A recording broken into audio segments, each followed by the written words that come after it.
नमस्ते बच्चों, स्वागत है आपको पंखुड़ियाँ हिंदी पाठमाला 4 में।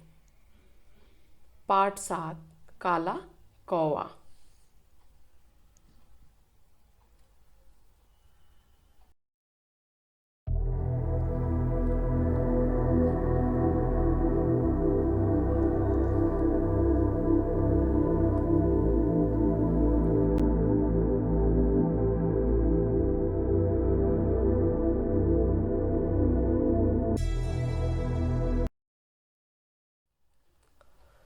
तो बच्चों, आज का सुविचार है घर में रहे, सुरक्षित रहे। क्योंकि आपको पता है कि कोविड का 3rd वेव आने वाला है, इसलिए आप अपने घर में रहें और सुरक्षित रहें। तो आज का थॉट क्या है बच्चों? घर में रहे, सुरक्षित रहे। तो चलिए पाठ 7 काला कौवा हम लोग सीखते हैं कि काला कौवा में हमारे कवि ने क्या कहा है। यह कविता हरिवंश राय बच्चन ने लिखा है। इस कविता में काला कौवा के माध्यम से हरिवंश राय बच्चन ने अत्यंत सरल ढंग से समाज के उन लोगों की मन स्थिति पर प्रकाश डाला है जो नकलची होते हैं और दूसरों से भेदभाव रखते हैं। वे अपने स्वरूप को बदलने का प्रयास करते हैं। हर तरह के प्रयास के बाद वे असफल ही रहते हैं। तो आइए देखते हैं कि वे पक्षी कौवा और हंस के द्वारा क्या कहना चाहते हैं। उजला उजला हंस एक दिन उड़ते उड़ते आया। एक दिन ऐसा हुआ कि एक सफ़ेद हंस उड़ता हुआ आया। हंस देखकर काला कौवा मन ही मन शर्माया। हंस को देखकर काला कौवा मन ही मन शर्माया। क्यों? क्योंकि उजले हंस को देखकर कौवा अपने रंग पर शर्मा जाता है। लगा सोचने उजला उजला मैं कैसे हो पाऊँ, और वो कौवा सोचने लगता है कि मैं कैसे उजला हो पाऊँगा। उजला हो सकता हूँ साबुन से मैं अगर नहाऊँ। अगर मैं उजला हो सकता हूँ, लेकिन कैसे? अगर मैं साबुन से लेकर नहाऊँ, यानी मलमल कर नहाऊँ। यही सोचता मेरे घर पर आया काला कागा। कौवा सोचते हुए हरिवंश राय बच्चन के घर में उड़ता हुआ गया और गुसल खाने से मेरा साबुन लेकर भागा। और गुसल खाने यानी बाथरूम से मेरे साबुन को लेकर भाग गया। फिर जाकर नदी पर साबुन खूब लगाया। और कौवा ने क्या किया? फिर नदी के पास गया और साबुन को खूब लगाया। खूब नहाया मगर न अपना कालापन धो पाया। लेकिन कितना भी साबुन को रगड़ रगड़ के नहाया, लेकिन वो अपना कालापन नहीं धो पाया। मीठा न उसका कालापन तो मन ही मन पछताया। जब उसका कालापन नहीं मीठा तो वह हार कर मन ही मन पछताने लगा। पास हंस के कभी न फिर वह काला कौवा आया। इस तरह वह हार कर हंस से कभी नहीं मिलता और अपने उससे दूर हो जाता है। इस तरह कहकर वह सोचने लगता है कि मैं कभी भी अब हंस के पास नहीं जाऊंगा। तो इस कविता के माध्यम से हरिवंश राय बच्चन ने उस समाज के उन लोगों की मनोस्थिति पर प्रकाश डाला है जो नकलची होते हैं, दूसरों से भेदभाव रखते हैं, वह अपने स्वरूप को बदलने का प्रयास करते हैं। हर तरह के प्रयास के बाद वे असफल ही रहते हैं। उजले हंस को देख कौवा अपने रंग पर शर्मा जाता है और अपने को उजला करने का प्रयास करता है। वह साबुन से मल मल कर नहाता है, पर अब उसका कालापन नहीं जाता है। वह हार कर हंस से कभी नहीं मिलता और उससे दूर हो जाता है। इस तरह इस पाठ का यह सारांश है। तो बच्चों, एक बार और मैं इस कविता को पढ़कर सुनाती हूँ। उजला उजला हंस एक दिन उड़ते उड़ते आया। हंस देख कर काला कौवा मन ही मन शरमाया। लगा सोचने उजला उजला मैं कैसे हो पाऊं, उजला हो सकता हूँ साबुन से मैं अगर नहाऊं। यही सोचता मेरे घर पर आया काला कागा, और गुसल खाने से मेरा साबुन लेकर भागा। फिर जाकर नदी पर साबुन खूब लगाया, खूब नहाया मगर न अपना कालापन धो पाया। मिटा न उसका कालापन तो मन ही मन पछताया। पास हंस के कभी न फिर वह काला कौवा आया। तो इस तरह बच्चों इस कविता को याद कीजिए। तो आइए देखते हैं श्रुतलेख को। श्रुतलेख उजला, कौवा, हंस, खूब, सरमाया, साबुन, नहाऊं, उड़ना, गुसल खाने, घर, कालापन, पछताया। आइए इस पाठ में क्या नए शब्द है उस शब्द को जानते हैं। उजला यानी सफ़ेद, कागा यानी कौवा, धोना यानी साफ करना, नहाना यानी स्नान करना, गुसल खाना यानी स्नान घर, सरमाया यानी लज्जित हुआ। आइए देखते हैं अभ्यास कार्य। हमारा अभ्यास कार्य क्या कहता है। मौखिक प्रश्न का प्रश्न, काला कौवा हंस को देखकर क्यों शर्माया।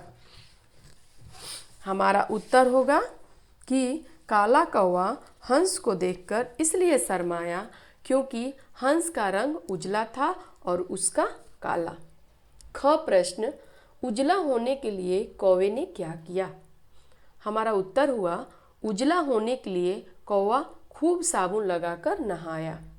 ग प्रश्न, कौवा मन ही मन क्यों पछताया। हमारा उत्तर होगा कि कौवा मन ही मन इसलिए पछताया क्योंकि साबुन लगाकर नहाने पर भी उसका कालापन नहीं गया। लिखित प्रश्न क, काला कौवा क्या सोचता हुआ आया। इसके उत्तर की पंक्तियाँ कविता से ढूंढकर लिखिए। हमारा उत्तर होगा, लगा सोचने उजला उजला मैं कैसे हो पाऊँ, उजला हो सकता हूँ साबुन से मैं अगर नहाऊं। ख प्रश्न, साबुन लेकर कौवे ने क्या किया। हमारा उत्तर होगा साबुन लेकर नदी पर गया और साबुन मल मल कर खूब नहाया। आइए देखते हैं दूसरा प्रश्न को। सही उत्तर चुनकर सही का निशान लगाइए। पहला प्रश्न, कौवा कैसा था। काला। दूसरा प्रश्न, हंस का रंग कैसा होता है। सफ़ेद। तीसरा प्रश्न को देखते हैं। कविता की अगली पंक्ति लिखिए। क, हंस देखकर काला कौवा मन ही मन शर्माया। ख, उजला हो सकता हूँ साबुन से मैं अगर नहाऊं। ग, और गुसल खाने से मेरा साबुन लेकर भागा। घ, खूब नहाया मगर न अपना कालापन धो पाया।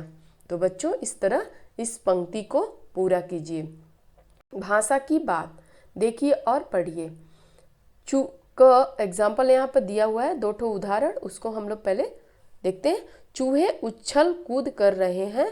ख एग्जाम्पल, बच्चे दौड़ रहे हैं। तो बच्चों यहाँ पे लाल रंग से जो शब्द बने हैं उस पर ध्यान दीजिए। ऊपर दिए गए वाक्यों में उछल कूद करना और दौड़ना ये सभी काम है। आपको मालूम है कि अगर उछल कूद करेंगे और दौड़ना ये सब हमारे काम हैं। ये काम किसी न किसी के द्वारा किया जाता है। हाँ, ये भी सही है कि किसी न किसी के द्वारा ये काम किया जाता है। जिन शब्दों से हमें किसी काम के करने या होने का पता चले उसे क्रिया कहते हैं। तो हमारा परिभाषा क्या कहता है बच्चों। हमारा परिभाषा कहता है कि जिन शब्दों से हमें किसी काम के करने या होने का पता चले उसे हम क्रिया कहते हैं। ठीक है, आइए देखते हैं कुछ क्रिया का यहाँ पे और उदाहरण दिया हुआ है। ये देखो बच्चा क्या कर रहा है, पढ़ रहा है। तो पढ़ना एक हमारा क्रिया है। खेलना हमारा क्रिया है। हंसना हमारा क्रिया है। गाना हमारा क्रिया है, दौड़ना हमारा क्रिया है, हंसना हमारा क्रिया है, रोना हमारा क्रिया है। तो इस तरह आप क्रिया को जान सकते हैं। तो यहाँ पे कुछ और उदाहरण दिया हुआ है, आइए इसको देखते हैं। ये क्या है, किस चीज़ का पिक्चर है, सोना।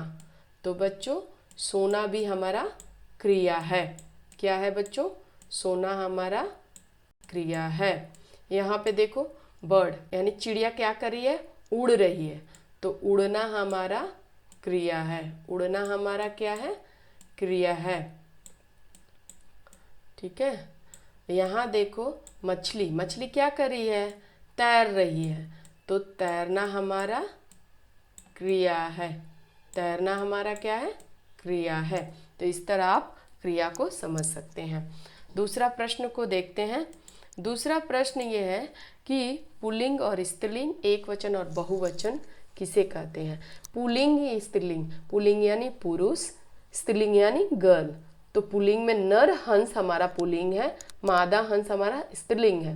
नर कौवा हमारा पुल्लिंग है, मादा कौवा हमारा स्त्रीलिंग है। एक वचन यानी एक, बहुवचन मतलब एक से ज़्यादा। कौवा हमारा एक वचन है और कौवे हमारे बहुवचन है। गुसल खाना एक वचन है और गुसल खाने बहुवचन है। पढ़िए और समझिए, इसको सिर्फ पढ़ना और समझना है। उजला उजला, गाते बजाते, चढ़ूं उतरूं, खोऊं पाऊं, उड़ते उड़ते, रोऊं धोऊं, आऊं जाऊं, उठूं बैठूं। आइए फोर्थ प्रश्न को देखते हैं। कविता से संज्ञा शब्द चुनिए। तो बच्चों संज्ञा किसे कहते हैं, किसी व्यक्ति, वस्तु, प्राणी, स्थान, भाव के नाम को संज्ञा कहते हैं। तो यहाँ पे हमको चारों दे दिया गया और आपने कविता में से चुन के लिखना है। तो वस्तु हमारा साबुन हो जाएगा, प्राणी हमारा कौवा और हंस हो जाएगा, स्थान घर और गुसलखाना हो जाएगा, भाव सरमाया और कालापन हो जाएगा। सोच समझ की बात, कौवा और हंस में से किसी एक पक्षी के बारे में जानकारी प्राप्त कीजिए और कक्षा में सुनाइए। दोनों पक्षी हैं, पक्षी के किसी एक पक्षी कौवा या हंस के बारे में आप जानकारी प्राप्त करिए और अपने कक्षा में चर्चा कीजिए। कुछ करने की बात, सब चिड़ियों को एक जैसा बनाइए और रंग भरिए। ये 7 यहाँ पे यानी 7 चिड़िया है और सब अलग अलग है। सबको एक जैसे बनाइए और इसमें रंग भरिए। ये आपका एक्टिविटी है। अभ्यास कार्य मैंने आपको ओरली बता दिया है और यहाँ पे मैंने प्रश्न और उत्तर यहाँ पे दे दिया है। इससे आप अपना नोट्स कंप्लीट कर सकते हैं। तो अपने नोट्स को कंप्लीट कीजिए और अच्छे से तैयारी कीजिए। Thanks for watching my video. अगर आपको मेरा वीडियो पसंद आया या उससे कुछ सीखने को मिलता है तो please subscribe, like and share करना बिल्कुल ना भूलें।